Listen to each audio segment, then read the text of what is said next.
Hello, my friends. Welcome back to my channel. My name is Novella, and today is Sunday, which means that I invite you for a Coffee Klatch.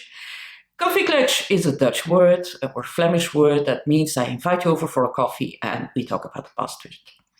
And I couldn't wait to film this edition because I've read so many amazing things. I discovered so many things. Can't wait to share.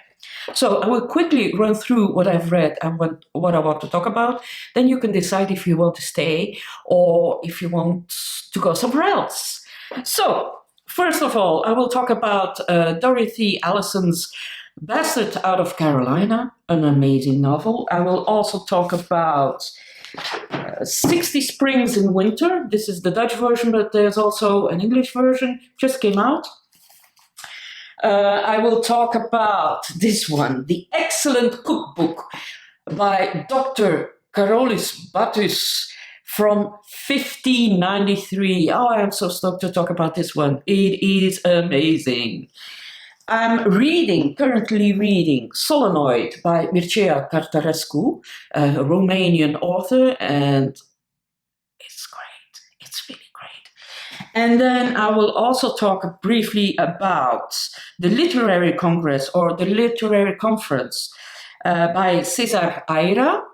I will talk about the Volga Rises in Europe by Curzio Malaparte. Magnificent book. And quickly about Brombo by Esther Kinsky. So we first start with Dorothy Allison's Bastard out of Carolina. So this is a beautiful book, painful, but beautiful. It is more or less an autobiography. It talks about Bones. Bones is 10 years old, more or less, when this story starts. And Bones, or her real name is Ruth, but she's from the beginning she is named Bones. And she lives a happy childhood. Her mom was only 15 when she had Bones, and of course the dad didn't stay around. Then she meets another man, and all goes well. She gets pregnant again, and they have a bright future ahead of them. And yeah, an accident happens, and she is left alone again with her mother and her newborn sister that she loves dearly.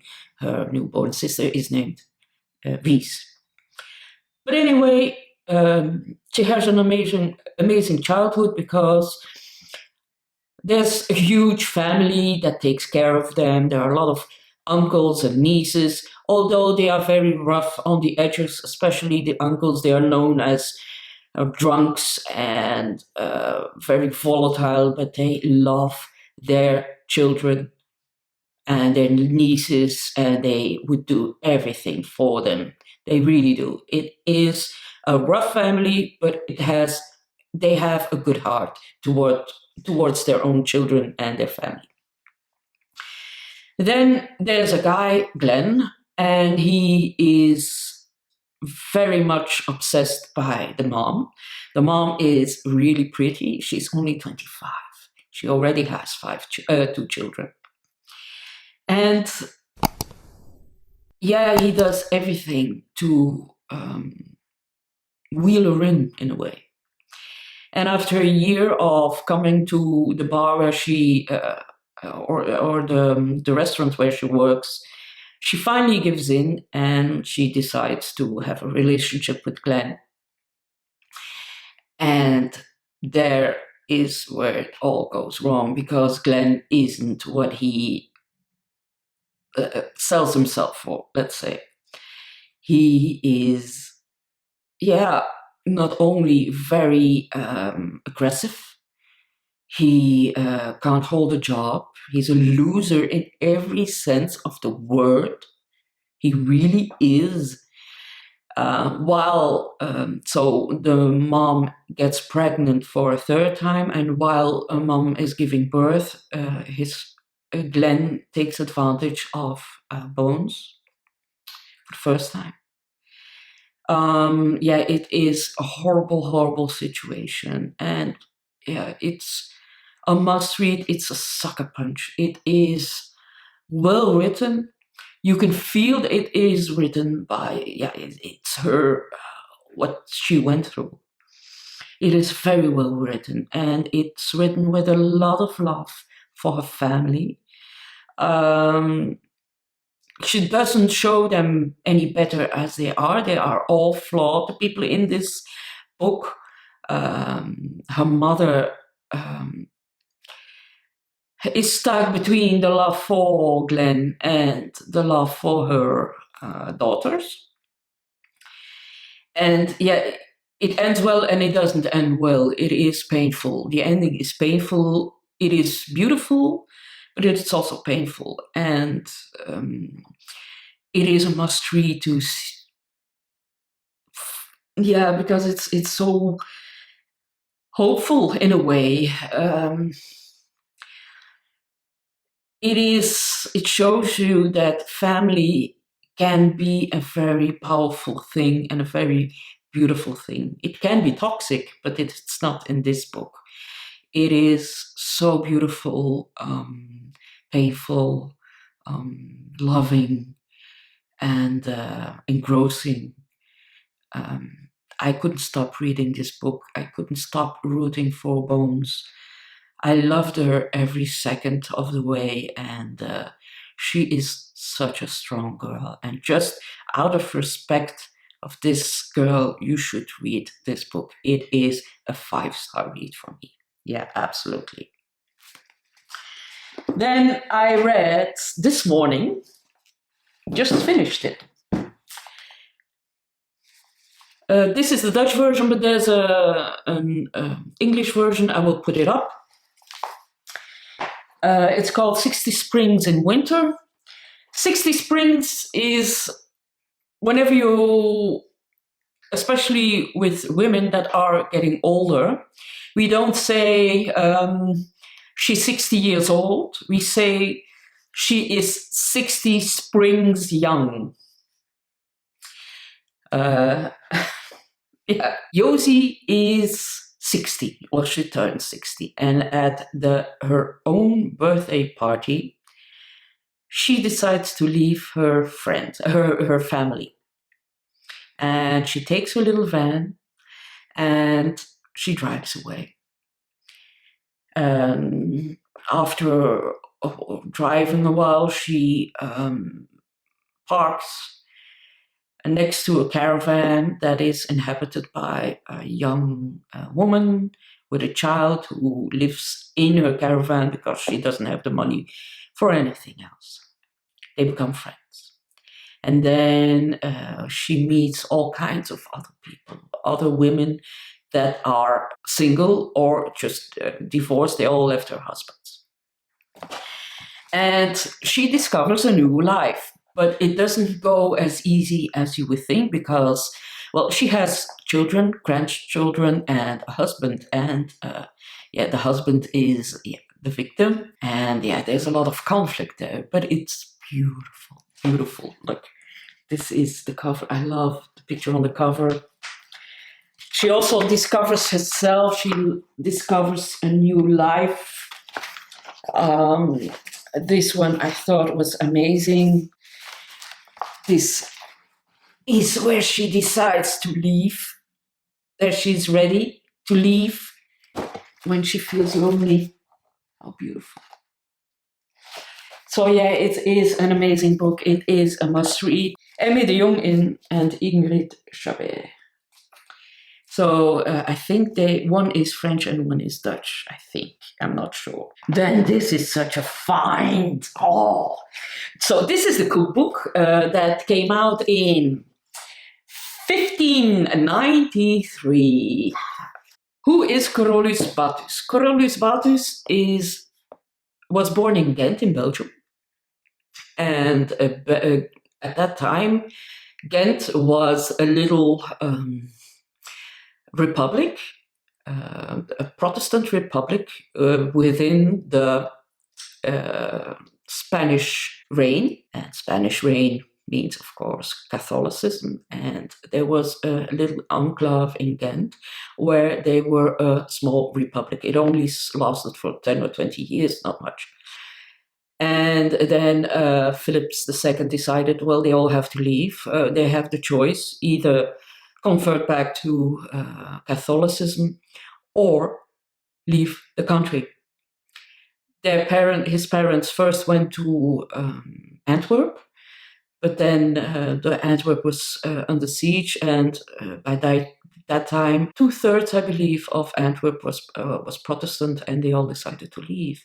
So when Antwerp was at its height, it was more of 120,000 people living in Antwerp, I believe.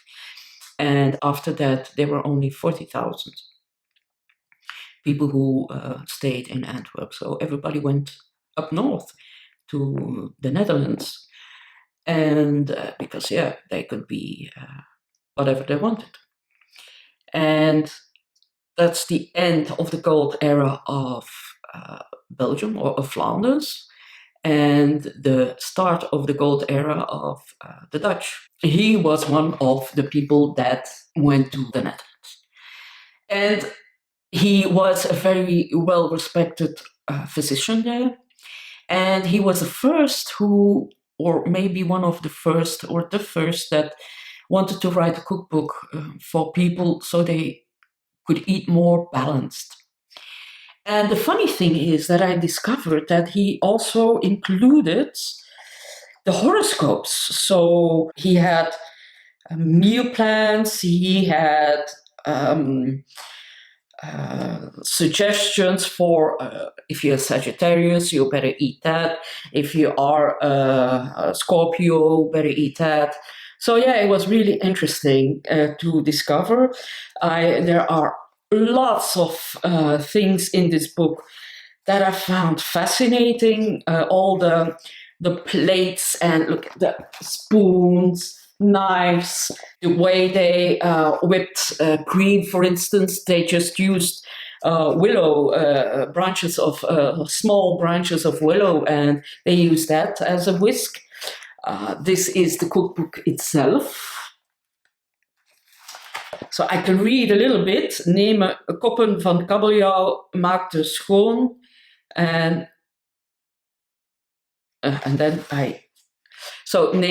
take a couple of cords, make them clean, and then do something with it, prepare them. It's amazing to see how much they knew about cookery. They used very exotic ingredients. They used ginger. They used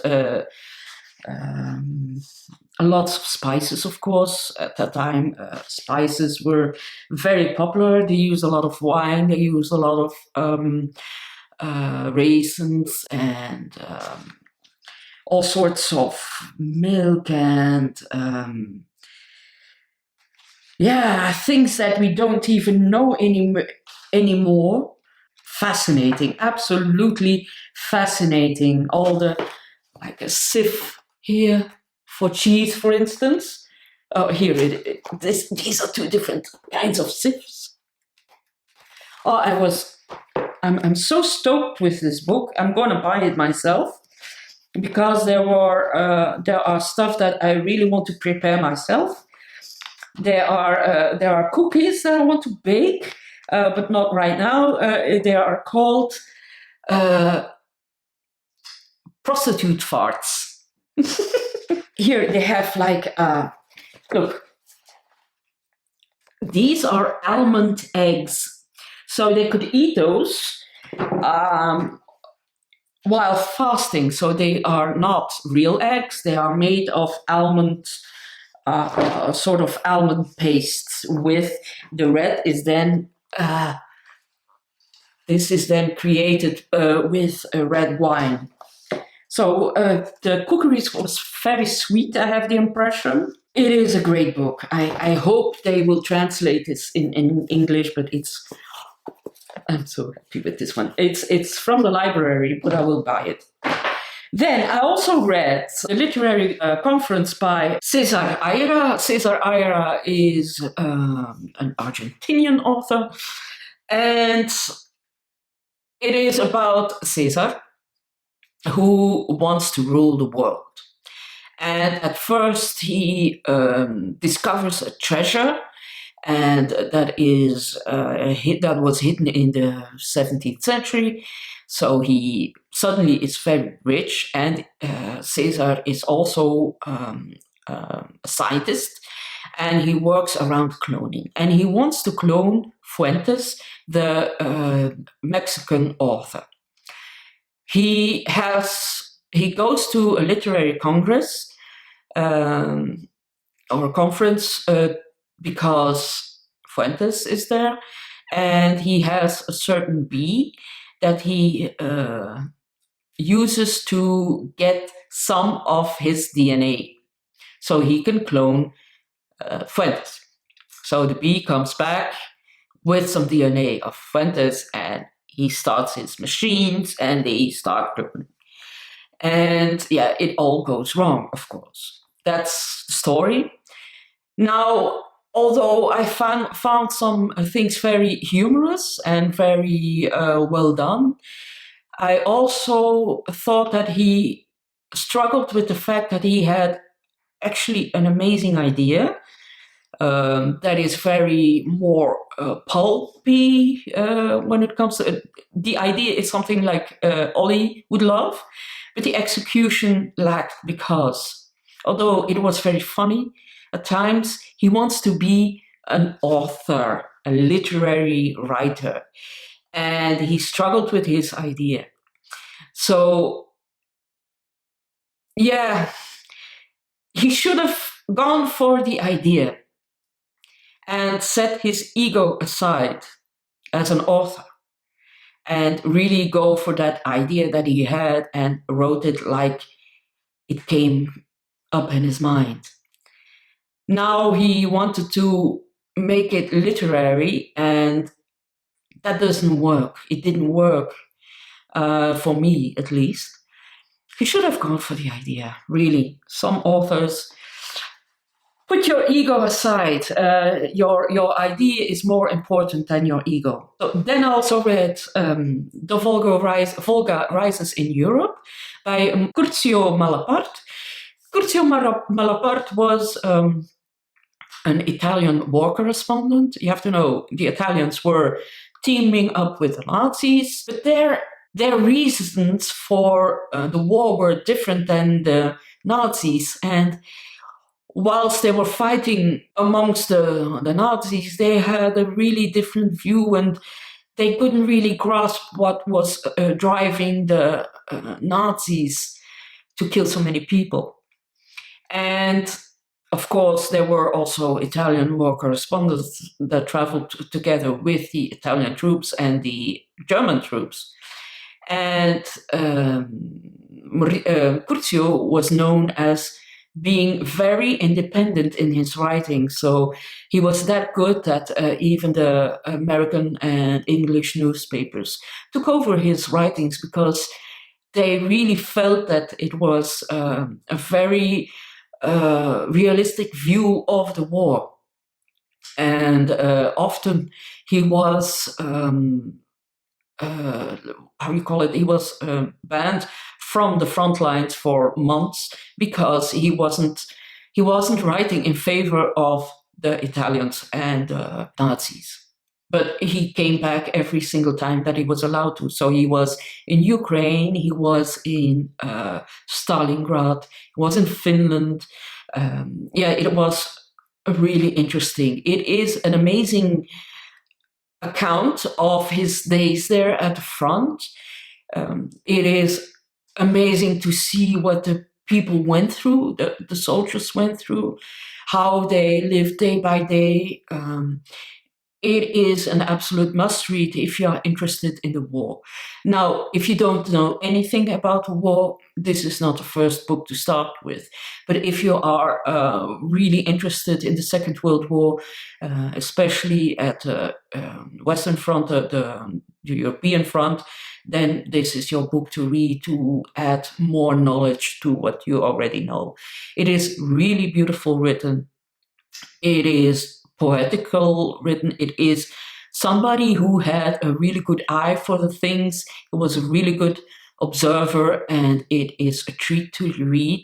Well, a treat in the sense that you can see his hand, and you can really enjoy his writing. And yeah, the observations are magnificent. It is an absolute must read if you like those kind of things.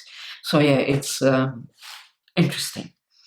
Then I also read Rombo by Esther Kinsky. So Rombo is a rumble that an earthquake makes, and Rombo is the Italian word for that sound.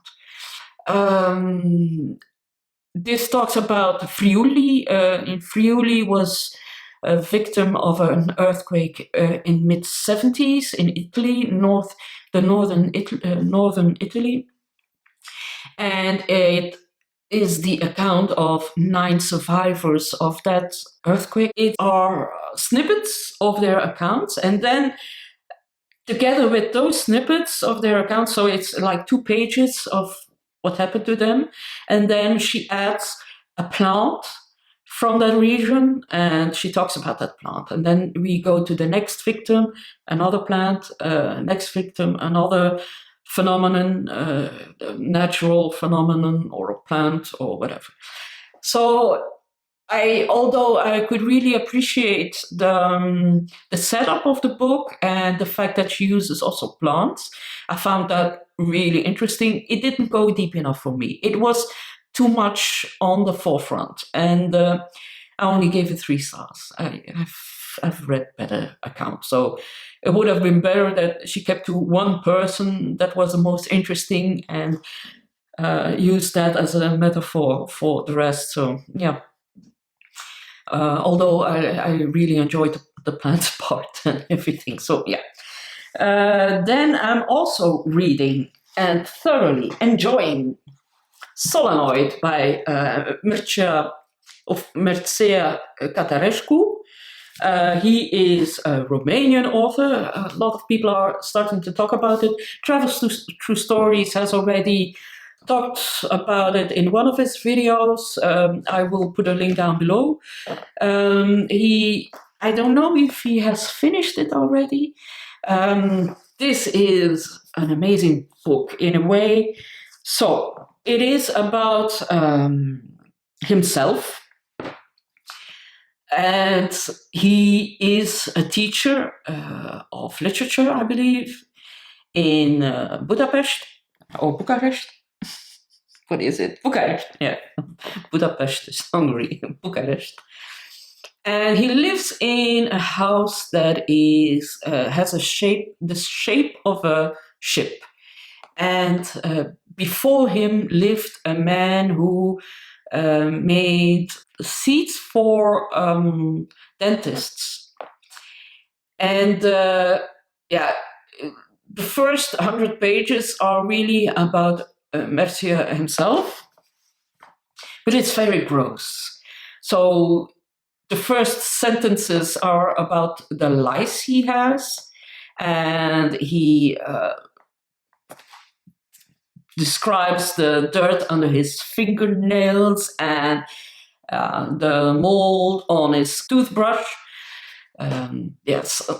Gross things like that. But he wants to gross you out. He wants to see how much your stomach can digest, I believe. And now he goes downstairs, and there's a dentist chair. And with that dentist chair, he can travel through time in a way, but it's very philosophical. So I'm just at the part where he goes to sit in that dentist chair, and he tries to figure out how it works. So when he sits in it, all the walls around him disappear, and the notion of time disappears. Yeah, it's really interesting. So it is a way to talk about the mysteries of life in a way, this book, Solenoid. It is brilliantly written, really well observed. It sucks you in like crazy. Although you can't really read it fast, for me, it's quite a slow read. But it sucks you in and you want to discover more. And I think the deeper you go into the text, the more dense it will get, because it talks about the concepts of life and time and people and whatever. So it will get more and more interesting, I think, I hope.